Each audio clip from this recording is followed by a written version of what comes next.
into a new relationship has a lot of anxieties. There's so much unknown. There is so much to still learn. There's so much this person can learn about you.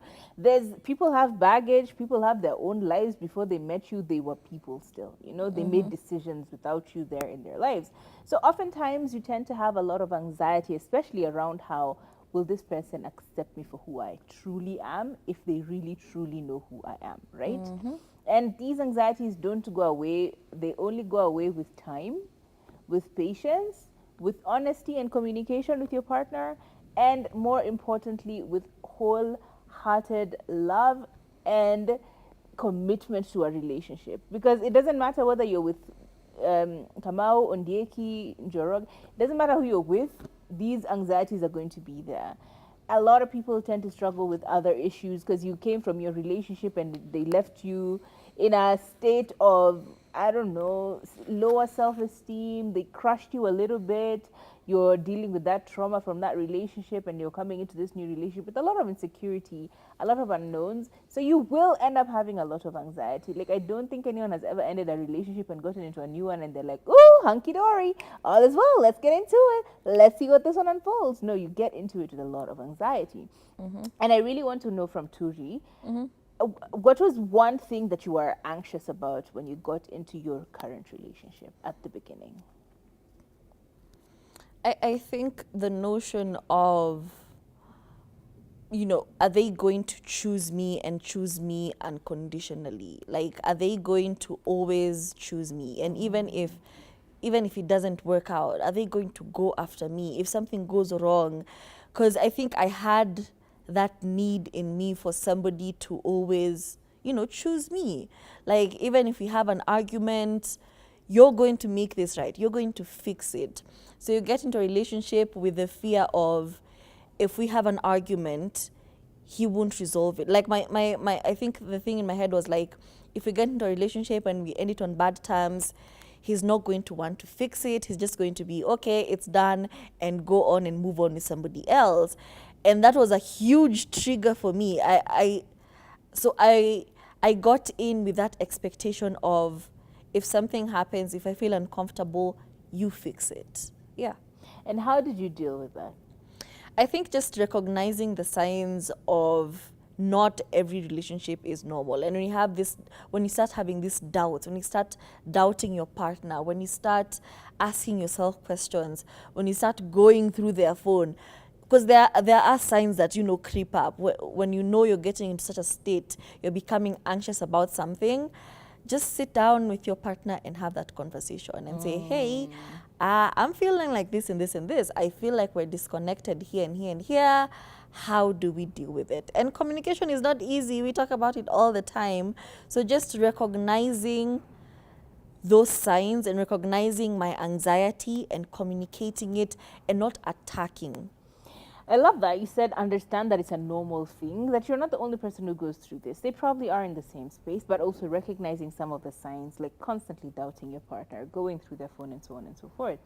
Another one is identify the root cause of these anxieties. Because, as I said, a lot of people come in with different scars, either from different relationships with their former partners, or even childhood traumas that they've carried on with them. For example, that feeling of, I want you to choose me.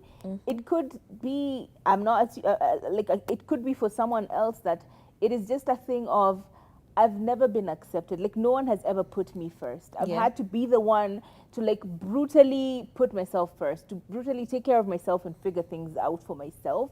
And I just want someone else to just take me for what I am, and I don't have to prove myself. You know, that fear of, I have worked so hard just to be put on top, and no one really ever has. So I want someone to actually help me by coming in and putting me first, by making me realize that this is a commitment that is long term and that they're not going anywhere, that even if we fight, it's not going anywhere. It's not the end of a relationship. It's just a little fight. Another one is like understanding some of the other triggers just as Therese mentioned. Some other triggers could be you just have low self-esteem. I mentioned it at the beginning of the show. You came out of your relationship with a narcissist, with a horrible person who was negging you. By negging, I mean they were basically making you feel like you are the lowest in the totem pole. You deserve nothing. You're even lucky that they chose you. And this happens a lot in unequal relationships where one person is completely more better looking, more like they're just doing really they look very very good, that they get attracted, people get attracted to them very quickly, and they end up with a partner who's okay looking, he's just mid. Some of these mid people will make you feel like you are nothing. Like, oh, that's your nose. Wow, okay. Like, I never thought you would have a nose like that. Or they'll see something about you and they will just chip and chip and chip, especially if you tell them that you're insecure about something. They'll just keep chipping and chipping and chipping and chipping at the same thing, that you become so overly conscious of this thing, and it really messes with your self-esteem. Sometimes you even hear girls saying things like, oh yeah, he told me that, you know, he likes girls with a model. So yeah, you know, he says, you know, like most of the girls that I work with have like really nice behinds, and mine is just like very small. So like, yeah, you know, it's okay. I get that I don't have a. Why are you repeating these things about? So when you get into a new relationship, you have all of these insecurities now that you've piled up and you've collected, and it's difficult for you to get out of your head simply because, will they choose me? Will they accept me for who I am? Other things are like how you attach to your partner, like avoidant versus, you know, anxious person in a relationship, and a person who's really really 100% confident in their relationship. You know, those two, you may not necessarily see eye to eye because you're different people. You're secure, you have secure attachment, you're in this relationship, you're happy to be in this relationship, you've chosen to be in this relationship, but the other person is like consistently sad and scared and like, oh my god, you're gonna leave me, you're gonna leave me. Long story short, reflect on this. Try and identify what these triggers are. Try and identify what these causes are, and then start working to build them up and correct it, right? Yes.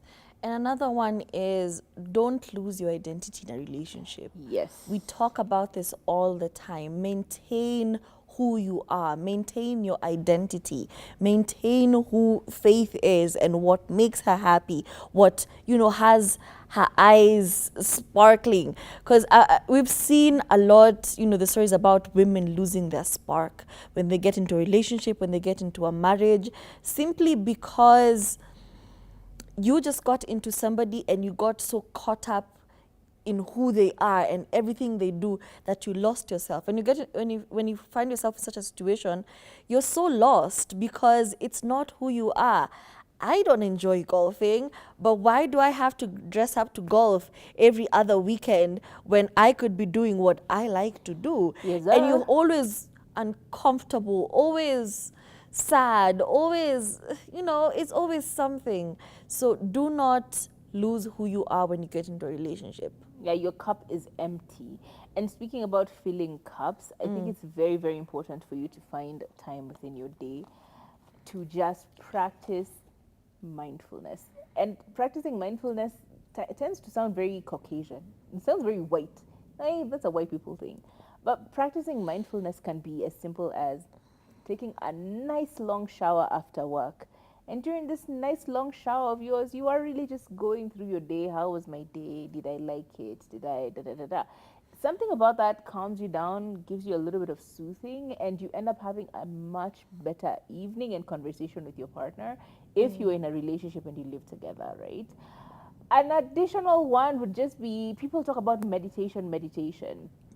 Meditation and prayer, to me, same thing. When you're meditating, what are you doing? You're talking to your inner self, right? You're talking to an inner person which you can't see, touch, hear, and you're talking to them, sort of like figuring out, like, calm down, what am I feeling? How was my day? What is this that is hurting me? Stuff like that. And it's the same thing when you're praying. When you're praying, you're talking to someone you can't see or touch. You're just telling them about these things, and it is during this conversation with this entity that you cannot see, that you end up finding solutions because you're sort of going into the problem, being very honest about it, and really thinking about a solution, right? So when people say answered prayers, oftentimes it's just you were in a meditative state, you understood what was going on, and your brain started figuring out answers as well. If you chalk it up to God, great. If you chalk it up to just meditation, perfect.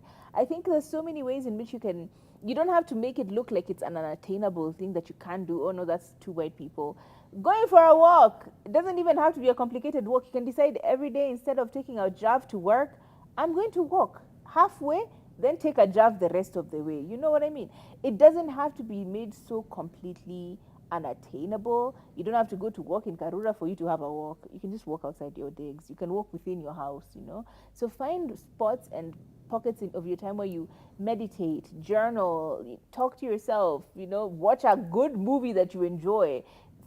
Feed that inner child.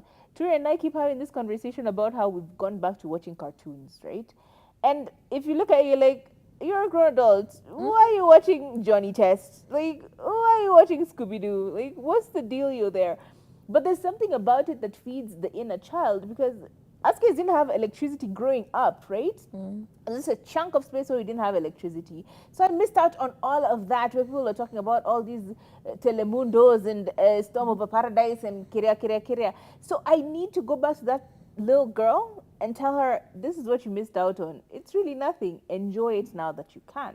So I think it's very, very important to practice mindfulness in whichever capacity that you feel comfortable with. And we've talked about communicating openly, but there is such a thing as too much communication. Girl. Especially when you're responding from a place of anxiety. When it's anxious communication, by this I mean calling somebody 70 times. Sending 1 million messages, going through Constantly somebody's phone, tracking their you know, location. going through their DMs, seeing whose pictures they're liking, tracking everything they're doing on social media. That is communication from a place of anxiety. And that's why it's very important for you, when you're feeling anxious, to pause before you react, pause before you respond. Like, breathe in, breathe out, write down your very scattered thoughts. Have some food. You know in the Bible where they said after that man told God, was it Elijah, where he said, God, just kill me now. He was so frustrated, and the Lord gave him some food and told him to take a nap. Sometimes that's just it. You need to eat. Like, have a snack and a nap. And trust me, when you wake up, you're in a different headspace, because I've thought about it. I've had some time to calm down.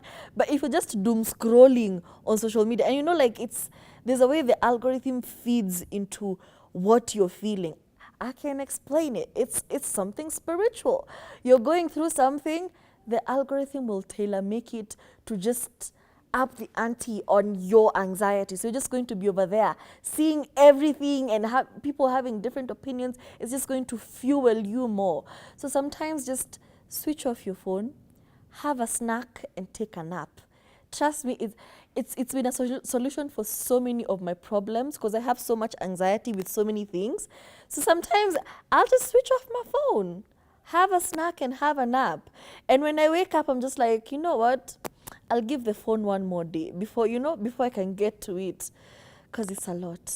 It's a lot. It really can be. Another thing is, like, don't let the anxiety guide your behavior. And I am a victim. I am a perpetrator. I am fully the one telling myself this. Sometimes when I'm feeling anxious, I tend to seek a lot of reassurance, especially from my partner, anyone who's around me. I'm like, are you sure you're okay? Like, are you sure you're okay? But it's like me just projecting this, and it can be very irritating and annoying to the other person. It can even make the trust and the connection be damaged, simply because every time, dude, like, every time you just want me to constantly reassure you all the time. Can you just, like, find reassurance in yourself? You know, like, why are you always asking me questions like, okay, you're sure you're not talking to that girl? You're sure you're not doing this? You're sure? I'm like, why do I need to be validated consistently and constantly? And as I'm telling myself this, I am telling you this as well. Don't let anxiety be the driver of your life, right? If you're feeling anxious, take a moment. As Tria said, grab a nap. Sometimes that's all you need. And for some of us who have now gotten to the age where you cannot grab a nap when you're feeling anxious, something that I don't understand, I find a pocket of space or a place where you can just sit down somewhere, listen to music, watch something that you like that feeds your soul. Do that as well. It can really help with like just easing the tension and easing the anxiety. And in addition to that, make sure that you're also, if you're getting overwhelmed, really, really overwhelmed, you need to speak to someone. Doesn't need to be your partner, doesn't need to be your friend. Okay, let's also stop piling our stuff on our friends. It's not fair. Stop piling your stuff on your partner. It's not fair. Seek professional help, even if that means just sitting down with ChatGPT for 3 hours. Kwa tu namtumia na kutumia. Oh, I had a dream. Sometimes I even tell her about my dreams. Yeah, I woke up. This dream distressed me. What is this dream about? And we actually talk about it because this is something I used to do with my mom, especially. If you had a dream, you'd sit down in the morning and talk about the dream. Try and figure out what the signs were. What is this the dream trying to tell me? Same thing I do with ChatGPT now. If I have a bad dream, a good dream, I'm going in. We're talking about it. We got a bond, baby. So seek professional help. Seek help outside of your direct circle because it can be overwhelming for them as well. Yeah, and just focus on the connection you have with your partner. Focus on what makes the two of you happy because there's no perfect relationship. There's no relationship out there without its uncertainty. Even the people who look picture perfect, they do have their own things that they deal with, their own issues that they talk through. If you see somebody having a healthy relationship, it's not because it's void of mistakes or imperfection. It's because they talk through it, they understand each other, they focus on their connection, they grow each other, they pour into each other's cup. So focus more on that than just being anxious and stonewalling because it's a very lazy way to deal with things. Really is. It is a lazy really way. Is, yeah. And it's the go-to, it's the easiest way. I'll just stonewall and... silent treatment, my Yeah. way out of this. And that's not healthy. It's very unfair. So, yeah, we hope we helped you. Anyway, my name is Turi Faye.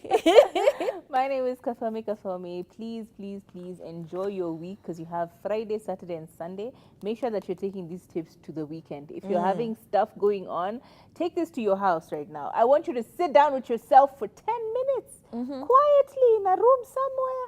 Don't think about anybody else. Think about yourself. Feed into yourself. Yeah? Meditate, listen to good music, watch something for 10 minutes, and I promise you, once you're done, you're going to be good. True. See you tomorrow. Bye. Anxiety, keep on trying.